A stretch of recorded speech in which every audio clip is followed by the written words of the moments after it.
All right, guys. So I've got Amanda back for round two here. After you have listened to the first episode, just a little introduction to Amanda and who she is and what she does and all that good stuff. I understand that um the sound quality wasn't the best, so we just wanted to make this part two and really dive into some deeper topics of like what binge eating is and your personal story and XYZ, all the things that are around that. So just to help bridge this pathway to where we're going to go to, just tell me how your week's been so far, and then we'll go from there. Yeah, my week's been awesome. Honestly, it's been a great week. There's been some new additions in my business. So me and my boyfriend, we kind of partnered together now. Oh, cool. So we're both fully going to commit to growing our business. So it's super exciting and that's really cool. But other than that, my week's been great. I've been doing that exercise Nick told us to do on the call. Yeah. And at first, it feels a little weird, but then I feel Hmm. like the way that my energy has just been like great lately, like little Hmm. things like that don't seem to carry the rest of the day, if that makes Mm. sense. It's almost like the inner part of me is just too positive to let like those negative things translate. So I thought that was really cool. I'm like, Yeah. wow.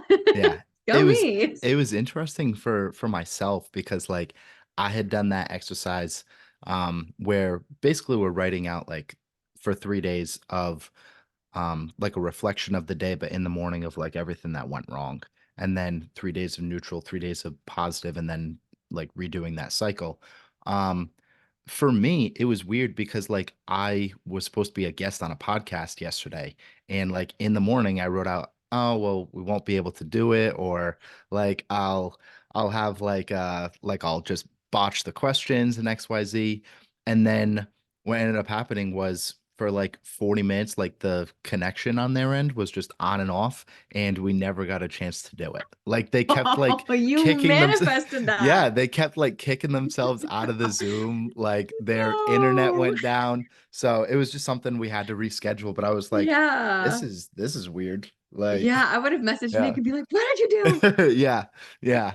So, do?" but as That's we're crazy. yeah, as we were talking on like your introduction podcast, we were just getting into like a little bit deeper into your personal story of Hmm. binge eating and the challenges that you have been through and where Hmm. you're at now. So just start to paint us a picture of like where you were at, how it developed, and then we'll go from there. Sure. Yeah, it was definitely the hardest thing I had to overcome. So you're asking like where I'm at now and how I had to get to where I'm at, Uh like what no, I've done. how about we try to like lay out a timeline of it. So where you were at when it first started and Okay. how you got to that place. Okay. So where I was at when it first started, I would say I remember I was still living at home. I had just, I was in a relationship with somebody that we were getting ready to do like a bodybuilding show. I was 18 at the time, 17 or just turning 18. And I remember wanting to end the relationship, but then I was like, it was just this weird area where it was like, well, we have the same coach. And like, what about this prep and blah, blah, blah. And I was like, you know what? Like, I don't want to leave this person on. So we ended up breaking up. And I decided I'm not going to compete. And if anyone's ever done a bodybuilding prep, especially with like being young, naive, like not a good coach, I was severely under eating and I didn't really realize at the time. And then when I just made that decision to not compete, it was like something in my head clicked to where I was like, okay, well, I don't have a goal anymore. So like, why am I starving myself? And Mhm. then once I would start eating, it's like I wasn't able to stop. Mhm. And that like release of endorphins in that moment, it kind of created just this really bad pattern. And then you feel guilty afterwards. You're like, oh my God, like I just ate so much in one sitting. So to kind of explain also what binge eating is Mhm. it's an eating disorder that you consume a very, very high amount of calories in one sitting. So a lot of people think like if they overeat or they eat a bunch in the day, that's binge eating. But binge eating is like, let's say in one sitting you eat 3 to 5,000 calories. That would be considered binge eating, and you don't purge it. So it Mm, remains in you. And then you feel guilty the next day. And usually you undereat, and it becomes this pattern of undereating for, a few days and then binging on that. So that's where it started.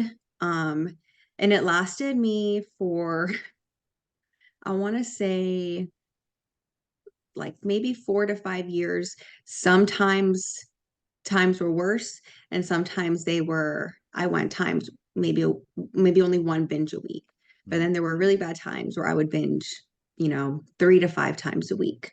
yep. Um, and during that time, I guess I really didn't realize that it was an eating disorder. I was really young, I was naive. I was like, I'm just, maybe not the best with my nutrition. I need to Mhm, kind of clean things up, and just really ignorant on how to handle that situation. And it wasn't really until maybe I was 22, 21, 22, when I realized like this is an eating disorder. Like this isn't good, and I remember that was the point where I literally called my mom one day. I remember I was just like, I just want to like kill myself. Like I just don't want to do this anymore. I really don't want my whole life to be revolving around food and the way my body looks. And from that moment on, I was determined to figure out a way to heal that relationship with myself and food, because food was the issue, but the main thing was that lack of self-love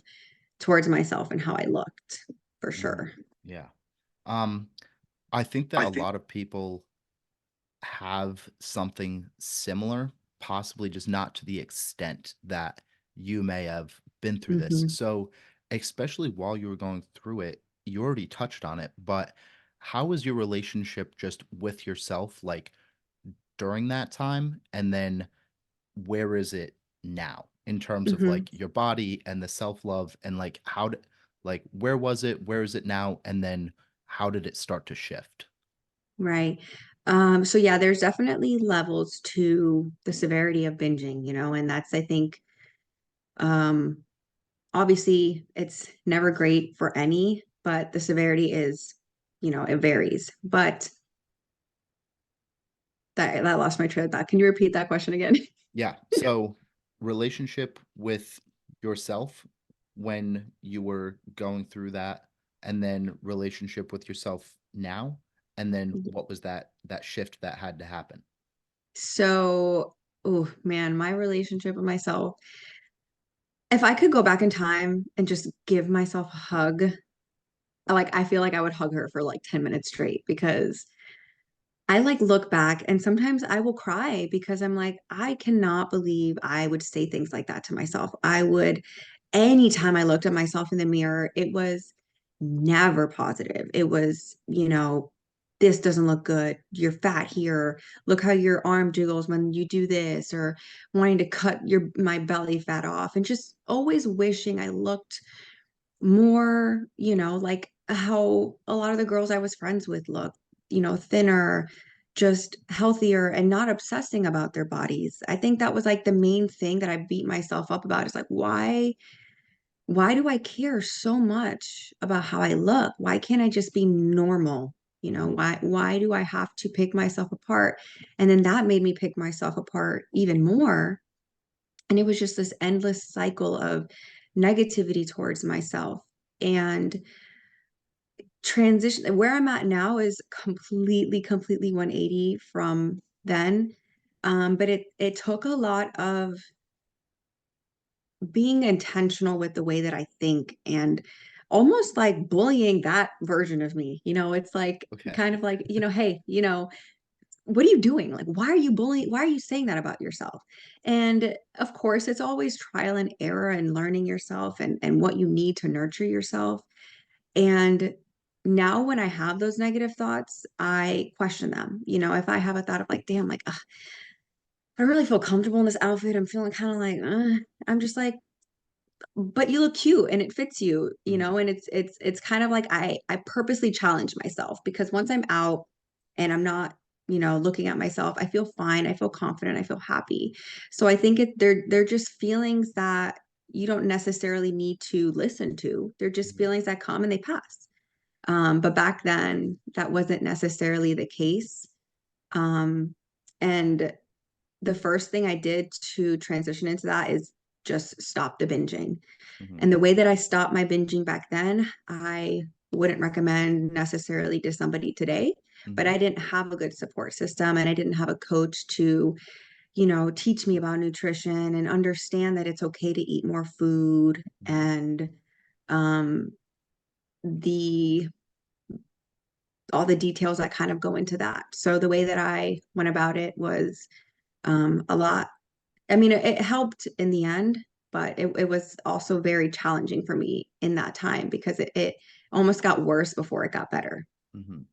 Someone that may be listening to this that's struggling in similar ways. They're relating to you and your story where, okay, I'm binge eating 1 or 2 times a week. I'm binge eating 3 to 5 times a week. I'm super restrictive, and then it feels like I can just not stop.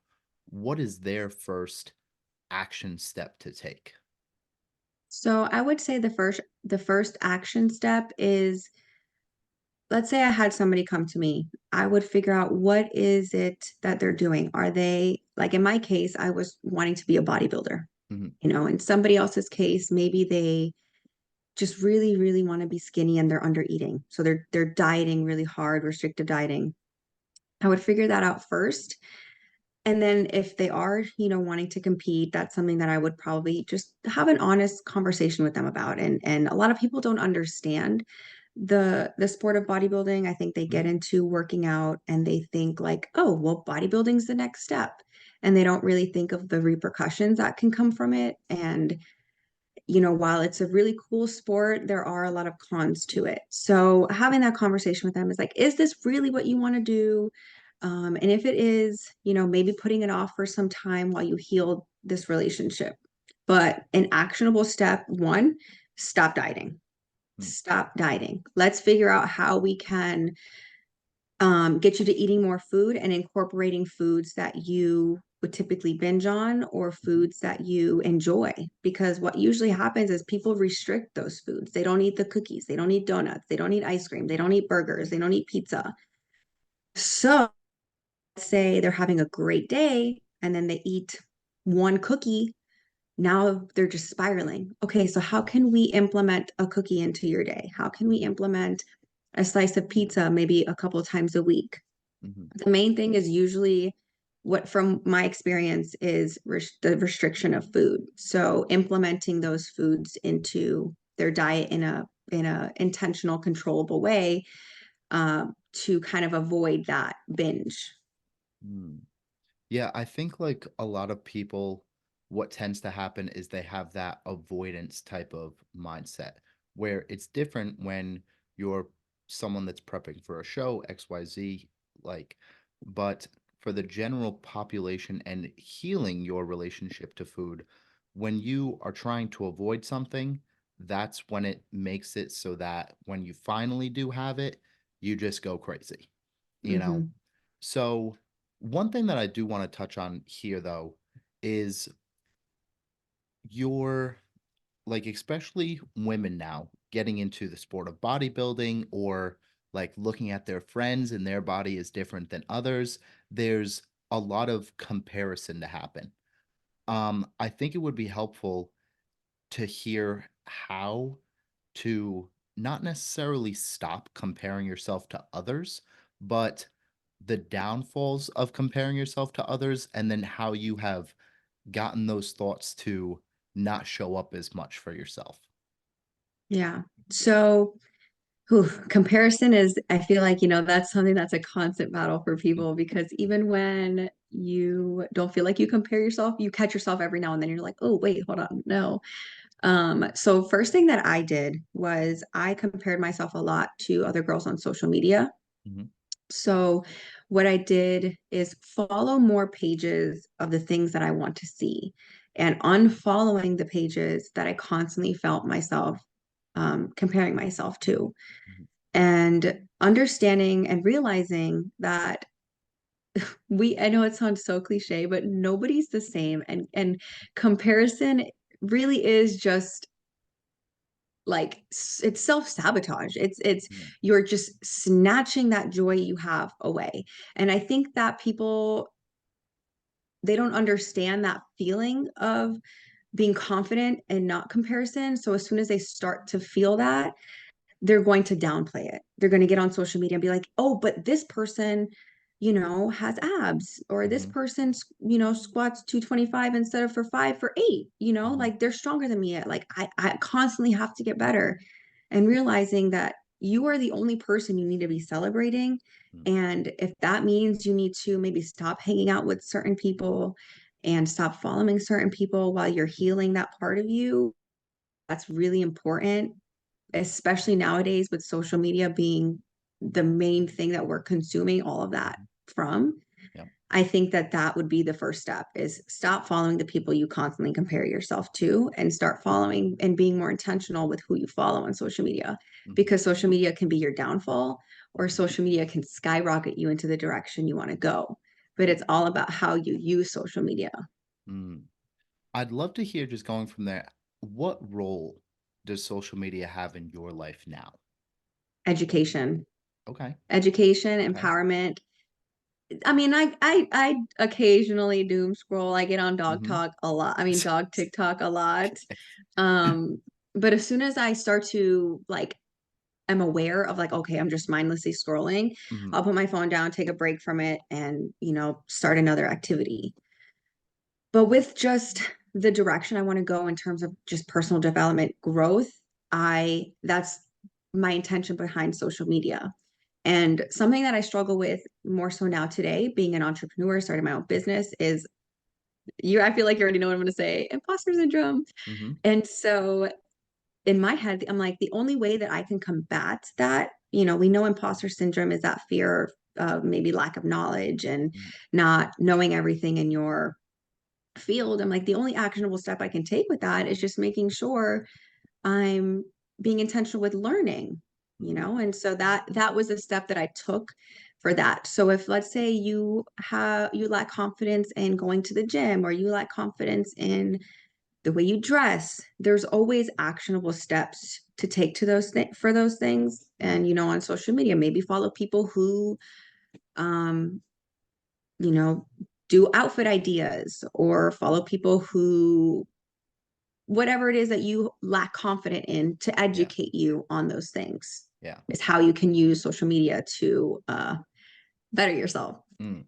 Um, I'm gonna do my best to relate this to one another. So, like, with binge eating, I feel at times it can be this uncontrollable sensation that happens where you just feel like you can't stop.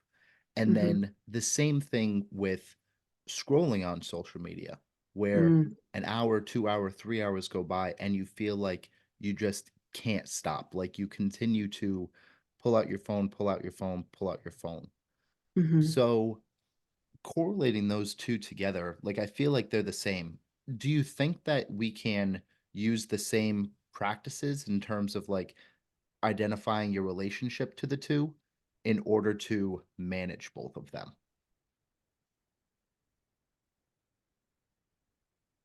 Honestly, I don't want to say no. I feel like the Okay. answer to that is yes. I feel like the answer to that is yes. I think that, like with binging, and Hmm. the approach that, if I had the knowledge back then, the approach I would take would be to implement more whole foods and incorporate my favorite foods, not restrict them. So let's say, translating that to social media, let's say I had a really bad habit of just scrolling and scrolling and scrolling.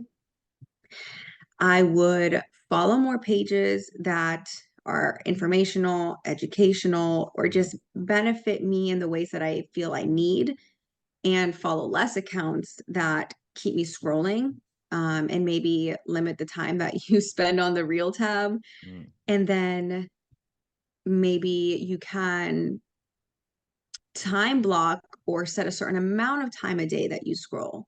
So, maybe it's X amount of videos. Okay, I'm going to watch 15 reels. mhm, And then I'm done, Mhm, regardless of whatever video is next.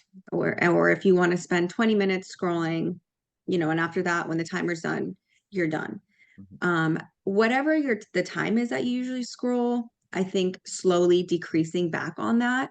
I think making drastic change probably would be difficult for some people. mhm, Um, but I think it's very possible because I used to be a doom scroller. I would scroll, mhm. scroll, scroll, scroll because I didn't feel like I had anything else to do.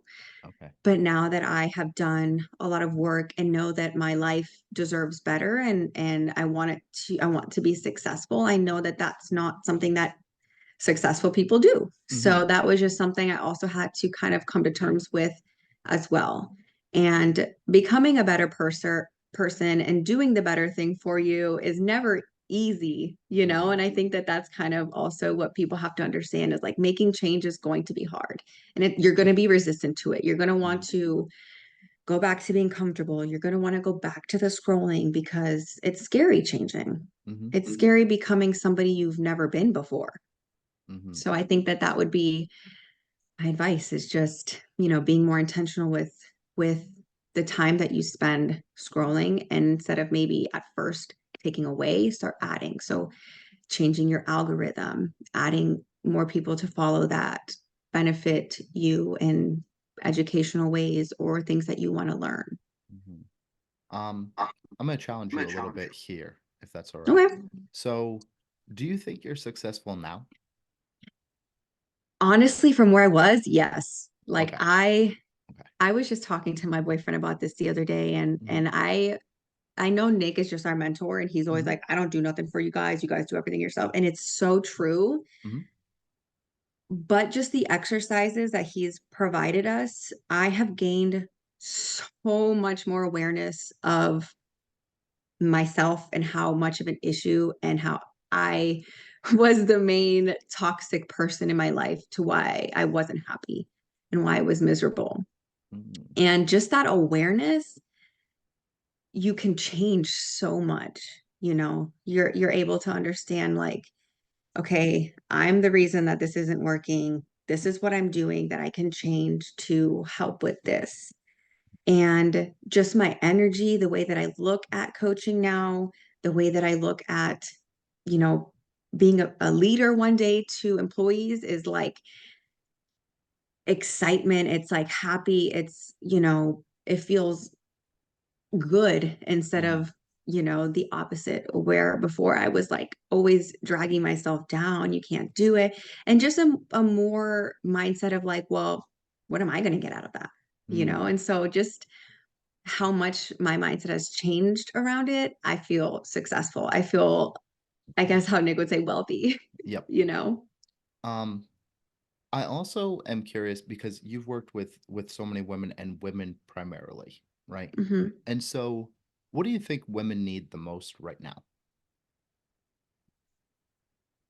Oof, that's a hard question because Mhm. I feel like I'm sorry, did you want an easy question? no, I don't, because I feel like the answer could change based Hmm. on, different things. I Yeah, think that, I understand we're generalizing here. hmm,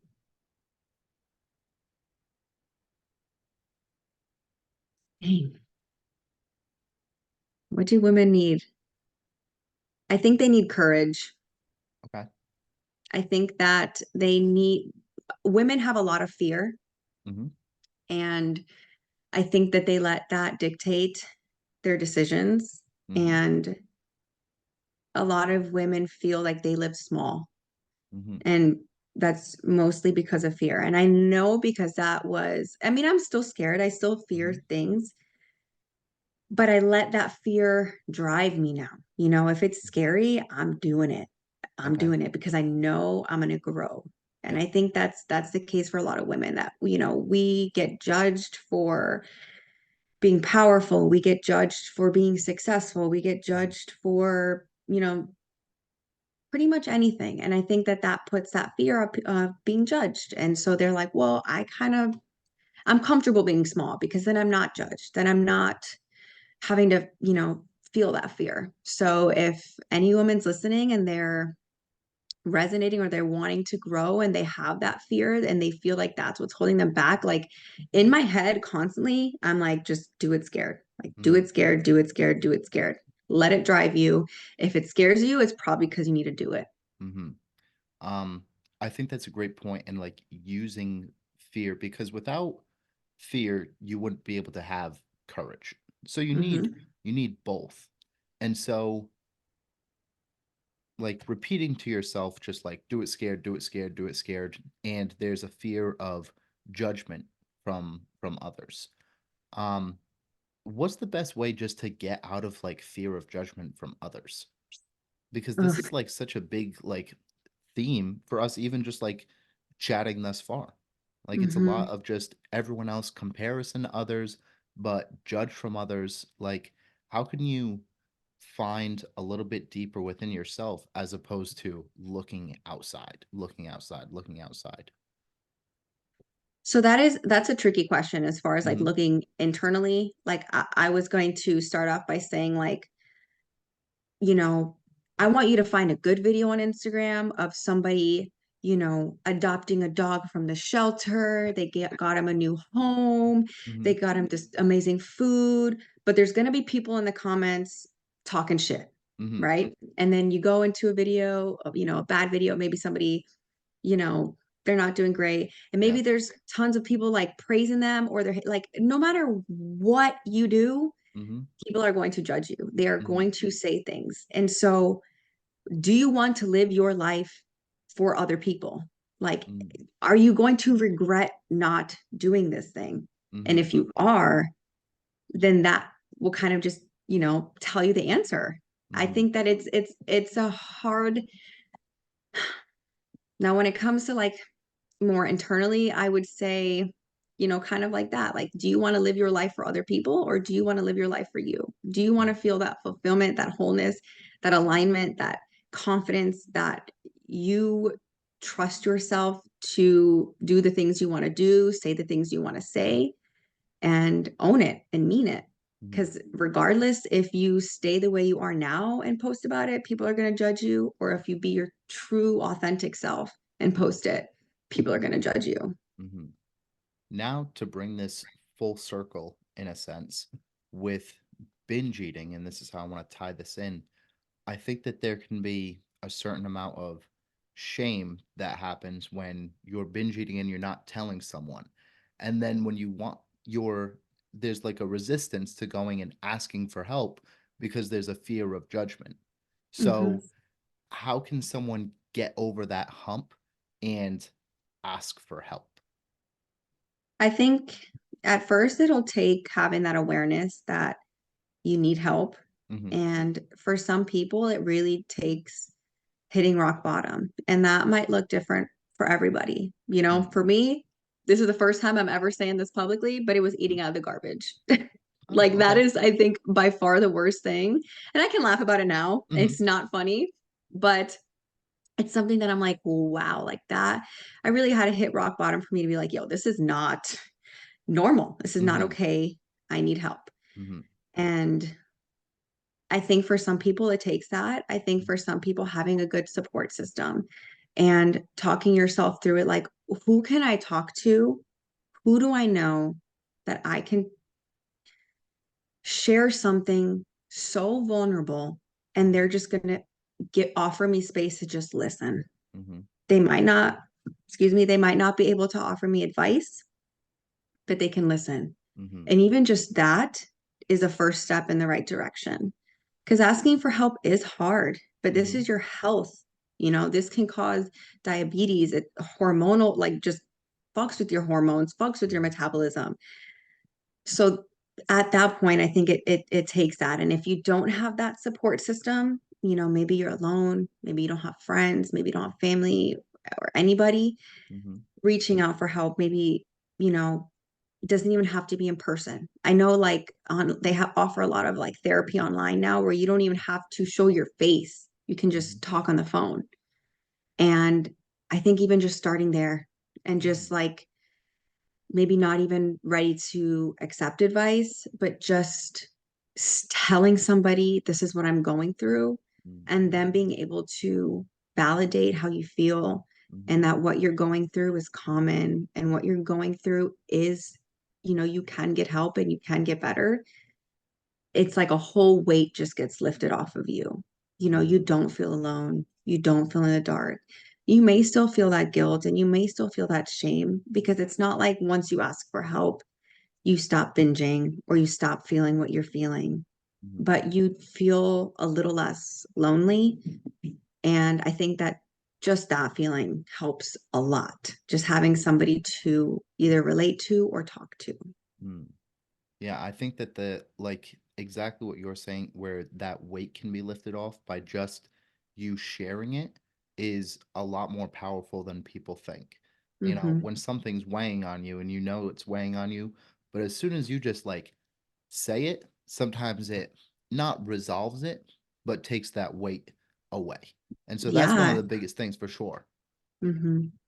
Um, I had this is where I want to go next. So with binge eating, is this something that you can help people specifically with?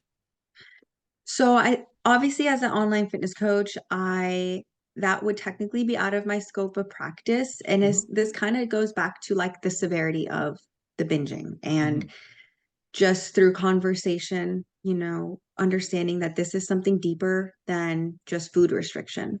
Hmm. And if somebody comes to me and they, are, an avid dieter, they're dieting and they're restricting food, and they tell me that that usually is the cause of binging, I would say helping them by starting to implement foods. And if that doesn't help them, then I would offer them to seek more professional help. Okay. But that's usually the the course of action I would take is just Hmm. figure out because I do get a lot of women that struggle with that, and a lot of them I don't end up helping because it is out of my scope of practice, and they would need Hmm. to see a therapist, Hmm. or why is that word leaving my brain? Not a nutritionist. Someone licensed in a sense. Yes, I don't know. yes, Yeah. yes. They are licensed to work with nutrition for like Hmm. um Eating disorders. medical Mm. things. That Yeah. word just a brain fart. That's okay. So that would be like my course of action to go with Hmm. them. But if I can through conversation figure out that it's mostly through food restrictions, Hmm. then I confidently feel like I can help them Hmm. and incorporating their favorite foods back into their diet and eliminating and stopping their binges. I have a client right now that's what we're working through. But she was taking some supplements that was also, in my opinion, contributing to her binging and stopping those. And she's already had her first week without a binge. So that's Mm. been super cool. Okay. But that would be my course of action for that. Now, I didn't know that there were like specific supplements that can aid to lead to that. Um, So, well, yeah. think about your appetite, Okay. right? So, if somebody's under eating Hmm. and they're taking medications or supplements that increase their appetite and they're not eating enough, Oh, then that okay. can trigger that. Oh, Hmm. okay. That makes So then sense. it's sometimes it's less emotional and it's more like physiological. Hmm. Okay. That's something that I Hmm. just hadn't come across necessarily. Yeah. Um, so I was just curious with that. Um, to close up here, where do you envision your business going from here? Oh, actually, Mhm. that if you asked me that a week ago, Mhm. may have been slightly different than now. I just really want a business where my clients know they can come and they're going to be helped in any way, shape, or form, not just physically, but mentally. That's Mhm. the main thing that I care about is my clients coming out happy, empowered, fulfilled with their dream body. Mhm. Um, but as far as where I would like my business to go, definitely big. I want to help hundreds of women. Yep. I want to Yep. help everybody. And I think I Yeah. mentioned this like on a support call like a day or two Mhm. ago where it's like I just like if my clients are having troubles, like I will do everything in my power to figure out how I can help them. And of course, there's some people that, you can't. Mhm. Um, and that it does suck and it does hurt when that happens. But that would be, I think, as of right now, now that my partner's with me, Mhm. um, might have to get back to you on that because, Okay. we'll be together. So it'll be Yeah. a little bit different, but not by much. Okay. Cool. So Hmm. our last question just always comes from a it's a question from the last guest. So this is from Brian Fitzsimmons. When you look back on advice that you used to give or say to clients, what is the biggest thing that you've changed your mind on? Advice I used to give. Um, that's hard because I Mhm. feel like since I've started coaching, I've had more of the mindset I have now. But let's Mhm. say I'll go back a little bit further to maybe when I had more of like the bodybuilder mindset, Mm. um, where you have to eat like a meal plan and eat the same foods every day. Mhm. No, you can absolutely still reach your goals eating a good variety of food and incorporating your favorite foods Mhm. and not killing yourself in the gym 6 times a week. You can go 4 times a week, five Yep. times a week, and get amazing results. So if you hear people online saying that you have to eat the same things every single day to reach your goals, that's bullshit. It makes it easier. Don't get me wrong, it's a lot easier to do that, but you don't have to, and you can still reach your goals. Yep. I would say that's probably the how things have changed for me since back then. Yeah. Um, Mhm. can we just hear just a little bit about where we can find you, touch base with you, work with you, all of those good things? Yeah. So on Instagram, my name is Bats and Barbells. It's Bats, Bats, period, and period, barbells. And the link to apply to my coaching is in my bio. And I work with women who want to heal their relationship with food, build their confidence, and stop seeking external validation. And if you want to do all that and you want to transform and become the best woman you want to be, Mm. hit me up, girl, because I got you. Yep. Amanda's your girl. So sweet. Amanda, thank you very much. And You're we'll call it there. welcome.